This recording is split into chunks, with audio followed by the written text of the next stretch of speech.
Hi, I'm Michael Mayer. I'm a licensed psychologist and a Qigong teacher.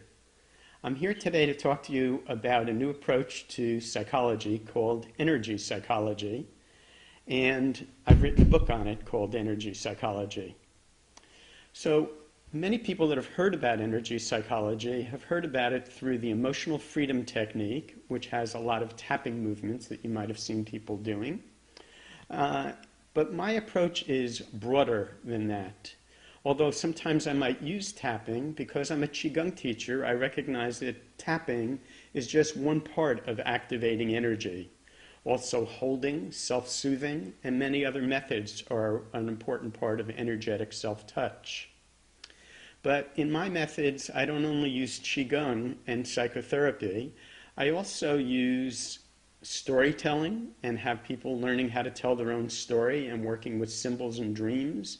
And I define that as part of my approach to energy psychology. And as well, I use a method by Dr. Eugene Genlin that's called focusing. Focusing is a method of going into your body and finding the meaning of some psychological issue. And then once you really get what you're sad about, what you're angry about, or something like that, you get what's called a felt energetic shift. So I combine a lot of things like that in my broader approach to energy psychology. Now, there's a lot of research that's going on about energy psychology right now that's controversial and people are fascinated by. Because when people have various traumas in places in the world where they're the most severe trauma possible, with rapes and murders and mayhem and all kinds of things like that, the people that are looking at the healers that are coming in there, for example, in Kosovo, the Surgeon General of Kosovo said that energy psychology was the best method he saw in healing trauma. And the same thing with the director of Green Cross. But in the psychology field, we like to kind of be slow in accepting things, so the American Psychological Association and other psychologists are slow in accepting some of these methods from energy psychology.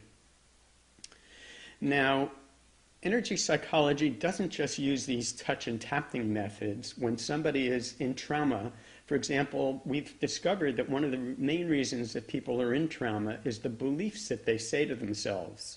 Like, it's my fault that my partner got killed or raped or whatever. And when people are self-blaming and have a belief like that, that's part of what shuts their energy off and brings them into trauma. So when you can say a more truthful and constructive belief, like, even though I've suffered this loss, this is an opportunity for me to learn how to, create social justice in the world, to help to deal with the issues that are behind this, to learn how to soothe and heal myself. The meaning component of healing trauma is very important. And when you find a new meaning that can really create a new life stance in relationship to that trauma, that's very often what really creates healing. So it's a changing of life stance that's kind of the thing that I believe is really the essence of what really creates a new energetic shift in psychotherapy and a new way of being. For example, I'm just thinking of a patient of mine who I worked with for quite a few years, and her father was very overbearing. And she hadn't talked with him for 5 years because she never thought that he was really listening to her. So after doing some psychotherapy, about 6 months of psychotherapy with me, she was ready to go back and visit her father. And her father, when she had never done a Tai Chi or Qigong movement in her life. But after the work we did, I said, well, when you go back there, how are you going to approach him? And so she said, well, if he starts to speak at me and not really be listening, I'm going to really, keep some boundaries with him. But on the same hand, I'd really like to be, welcoming him and having a good relationship.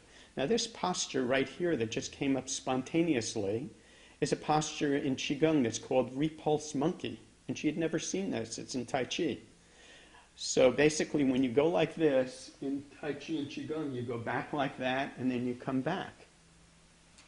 So this posture just instinctively came up to her. So one thing I started to notice with my patients is at a moment of felt shift, when somebody's finding a new life stance, they find postures like this or like that or whatever. And that helps to anchor this new life stance. So the patient told me that when she went back to see her father, she actually did this when her father was overwhelming to her, and that helped her to find a new way of being with him. So this new method of energy psychology, the way that it's really part of somatic psychotherapy, and showing that the psyche is not just the mind. The mind's been mistranslated, psychology has been mistranslated to mean the mind. But really in old psychology, it had to do with the soul, which is fire, earth, air, and water. So psychology in its deepest original essence had to do with fire, energy, the earth, the body, the mind, which is air, and water, which is the feelings. So that's the kind of work that I do with my patients, is I try to bring all of that to them, and I hope to be able to do that with you. I have a variety of ways you might want to be in contact with me. You could either check out my book on my website, drmichaelmayer.com. I have another website that's called bodymindhealing.com. Also, I do body-mind health coaching with people all around the country. Or you can contact me through drmichael@bodymindhealing.com. Thank you.